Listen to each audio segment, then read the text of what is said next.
Good evening, I'm Rafael Sanchez. This is the news at 6. And tomorrow marks 1 year since the students at Noblesville West Middle School opened fire, injuring teacher Jason Seaman and student Ella Whistler. Only on RTV6. RTV6's Meredith Barrick speaks to one father who shares powerful text messages from his son and how that day led to the creation of a working group of parents hoping to prevent another violent act from happening in their schools again.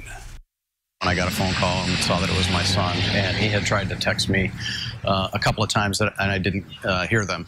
And first thing he said was, I'm okay, but there were shots fired in our school, and I think a teacher and a girl got shot. For the first time, Steve Rogers, whose son was an 8th grader at Noblesville West Middle School at the time, is sharing those text messages. Obviously, it's the last call you ever want to get as a parent, and drove straight to Noblesville as fast as I could. He says after that, the waiting was the hardest part. But I just remember thinking I wanted my son back, in my presence right now. In the days following May 25th, 2018, there was a lot of discussion. We all went through a very traumatic experience, and there were a lot of conversations on front porches and in driveways and so forth. In the weeks following the shooting, there was action. Noblesville Stands Together, a group of roughly 24 parents who meet regularly, was formed.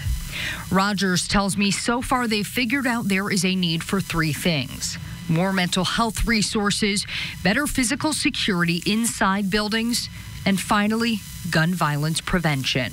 We're trying to approach it from a standpoint of safety and what can everyone, all of us, even though we all have different diverse political views, what can we all agree on?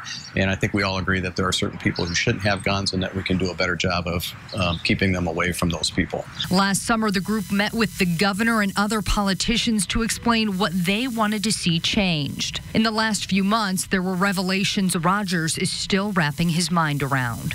And the one thing that really struck us, and really I think personally motivated me, was that it became clear that he intended to do as much harm as he could. And still, 1 year later, the fear still lingers for many. There isn't a parent who had a kid at the school that day who can't tell you about how there are now children who startle visibly when someone grabs the door handle of their classroom, children who are in counseling. A feeling he hopes no other child experiences in Noblesville, Indiana, and our country ever again. Speaking as a parent of someone who's been through this experience, the impacts are too long-lasting, and we can't allow that to happen. A powerful story from a parent there in Noblesville. That was Meredith Barrick reporting. The group Noblesville Stands Together has also met with the superintendents of both Noblesville and Carmel Clay schools. Noblesville Schools tells RTV6 that they continue to heal today and every day nearly 1 year ago from that moment. For a look at the steps your school takes to keep your children safe, head to our website, theindychannel.com/school safety. There you can take a look at the school safety plans from other school districts throughout Central Indiana.